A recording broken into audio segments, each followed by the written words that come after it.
अस्सलाम वालेकुम दोस्तों। साबिक डीजी ISI फैज़ हमीद को पाकिस्तानियों ने बहुत इज्जत दी, लेकिन बाद में ये पता लगा कि वो खुद आर्मी चीफ बनने की दौड़ में शामिल थे और इमरान खान को इस्तेमाल कर रहे थे। बेशक वो इस रजीम चेंज को दोस्तों ना भी होने देते, लेकिन इनके बारे में भी ऐसी खबरें हैं कि वो भी बाजवा ग्रुप का हिस्सा थे और मसले तब पैदा हुए जब इनको बाजवा ने एक्सटेंशन नहीं लेने दी।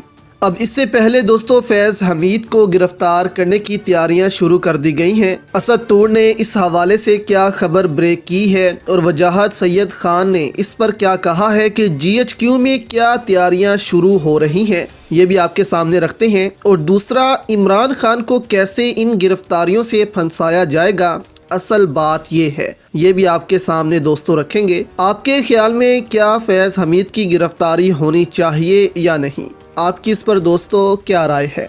सहाफ़ी असद अली तूर ने दावा किया है कि साबिक DG ISI lieutenant general retired Faiz Hameed की गिरफ्तारी का फैसला कर लिया गया है। इन पर करप्शन, दहशतगर्दी, फ़ौज में बगावत की कोशिश और सियासत में मुदाखलत जैसे इल्ज़ामात हैं। अपने व्लॉग में उनका कहना था कि फैज़ हमीद का कोर्ट मार्शल किया जाएगा या सिविलियन अथॉरिटी के ज़रिए गिरफ्तार किया जाएगा, ये फ़ैसला होना बाकी है, लेकिन इनकी गिरफ्तारी किसी भी वक्त हो सकती है। असद तूर ने कहा है कि फ़ौज में एक निज़ाम होता है, फैज़ हमीद अकेले नहीं थे। उन्होंने बाजवा डॉक्ट्राइन को एग्जीक्यूट किया। फैज़ हमीद अगला आर्मी चीफ बनने के लिए अपने रोल से बाहर निकल चुके थे। कमर जावेद बाजवा को भी साथ चार्ज किया जाना चाहिए, लेकिन अब मुस्लिम लीग नून भी कमर बाजवा का नाम नहीं लेती। अगर कोई डील नहीं हुई तो मरियम नवाज इनका नाम क्यों नहीं ले रही, माजी में तो लिया जाता रहा। उनका कहना था कि फैज़ हमीद पर करप्शन इल्ज़ामात की बात करें तो इंसार अब्बासी भी लिख चुके हैं कि इस्लामाबाद की एक हाउसिंग सोसाइटी के मालकान को ISI और रेंजर्स के एहलकारों को इस्तेमाल करके उठाया गया। उस वक्त फैज़ हमीद DGC थे। इनकी सोसाइटी को फिर मुबीना तौर पर नजफ़ हमीद और मासूमाना खातून के नाम पर ट्रांसफ़र करवाने की कोशिश करते रहे। 3-4 तशद्दुद के बाद दहशतगर्दी का मुकदमा बना दिया गया। ये सब कुछ इस्लामाबाद में हुआ और उस वक्त के वज़ीर दाखिला चौधरी निसार अली खान भी कुछ ना कर सके। वो लोग तमाम अदालतों से बरी होने के बाद सुप्रीम कोर्ट के दरवाजे पर हैं और अब अपील समात के लिए मुकर्रर नहीं हो पा रही। इसी तरह मनी एक्सचेंज डीलर्स के भी अगवा के इल्ज़ामात हैं। सिंध में नेटवर्क के भी बारे में बातें हो रही हैं, जिसकी खबरें भी आती रहीं कि फ़लाँ के फ्रंट मैन को उठाया गया है और फिर जब वो वापस आते थे तो किसी से कोई बात तक नहीं करते थे। ये वो लोग थे जो एक भारी रकम इकट्ठी करने में कामयाब होने के बाद पकड़े जाते थे और ये रकम कौमी खजाने में जमा नहीं होती थी। सहाफ़ी ने ये दावा किया कि हाउसिंग स्कीमों की फाइल्स खरीदने वालों पर नज़र रखी जाती थी और फिर इस खरीदार के असासे देखे जाते थे। काला धन होने के शक पर लोग उठाए जाते थे और फिर इसमें से हिस्सा लेकर छोड़ दिया जाता था। वो लोग भी खामोश हो जाते थे क्योंकि इनके पास भी काला धन था। खैबर पख्तूनख्वा से भी ताजरों के अगवा होने की खबरें सामने आई थीं।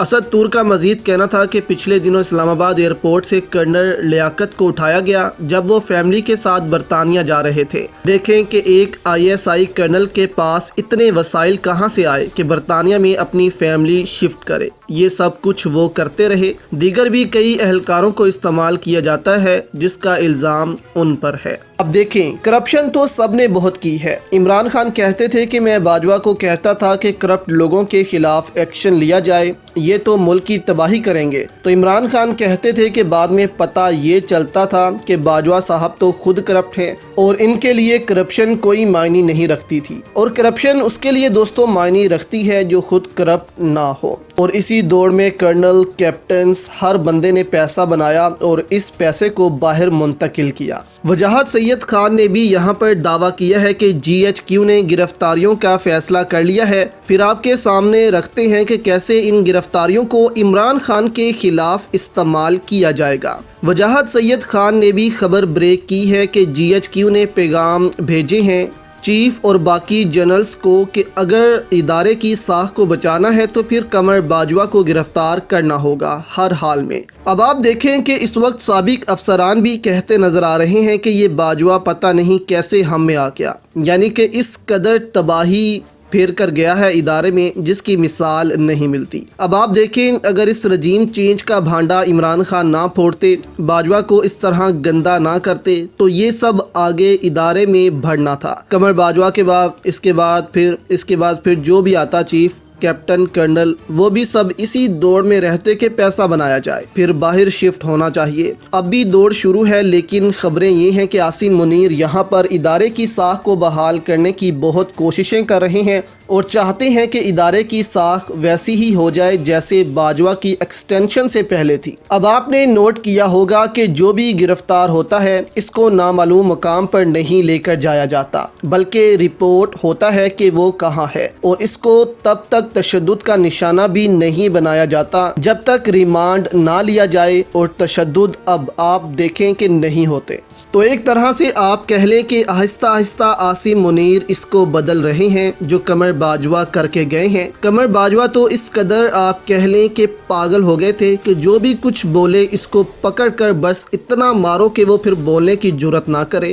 باجوہ کی کرپشن ان کے اثاثے جب دکھائے گئے تو پتہ لگا کہ ایکسٹینشن کے بعد تو ان کی دولت میں اضافہ ہی بہت ہو گیا ہے، اور ایکسٹینشن انہوں نے لی ہی اس لیے تاکہ وہ پیسہ بنا سکے۔ اب جی ایچ کیو تو یہ سب کرنے جا رہا ہے باجوہ گروپ کے خلاف، لیکن پی ڈی ایم یہاں پر اس کو عمران خان کے خلاف استعمال کرنے جا رہی ہے۔ دیکھیں عمران خان پر الزام یہ لگتا ہے کہ عمران خان فیض حمید کو آرمی چیف بنانا چاہتے تھے اور پھر ملک میں صدارتی نظام لگا کر پی ڈی ایم کی جماعتوں کا احتساب کرنا چاہتے تھے۔ یعنی کہ آپ نوٹ کریں کہ یہ کہہ کر قمر باجوہ نے ڈرایا پی ڈی ایم کو اور پھر ان کو اقتدار میں لے کر آئے، کیونکہ قمر باجوہ صرف اور صرف عمران خان سے ذاتی بدلہ لینا چاہتے تھے، کیونکہ عمران خان باجوہ کی باتیں نہیں مانتے تھے اور باجوہ کو برا لگتا تھا کہ میں اس ملک کا سب سے طاقتور انسان ہوں اور عمران خان میری ہی باتیں نہیں مان رہا، تو اس وجہ سے باجوہ اور عمران خان میں دوریاں آئیں۔ لیکن فیض حمید کو لے کر P D M Imran Khan کو بھی کہے گی کہ اس کا حساب بھی لیا جائے، کیونکہ جن لوگوں کو آرمی نے پکڑا ہے یہ بھی ان میں شامل تھا۔ جبکہ ابھی آپ دیکھیں گے کہ باجوہ کے خلاف یہ کچھ نہیں بول رہے، کیونکہ ان کو معلوم ہے کہ باجوہ نے ہی پی ڈی ایم کو اقتدار میں بٹھایا ہے۔ اب فیض حمید سے متعلق عمران خان ماضی میں کیا کہتے رہے ہیں، یہ کلپ سنیں آپ۔ دوسرا اختلاف ان سے ہوا جنرل فیض کے اوپر۔ اب میں آج ساری قوم کے سامنے رکھنا چاہتا ہوں جو حقائق کیا تھے۔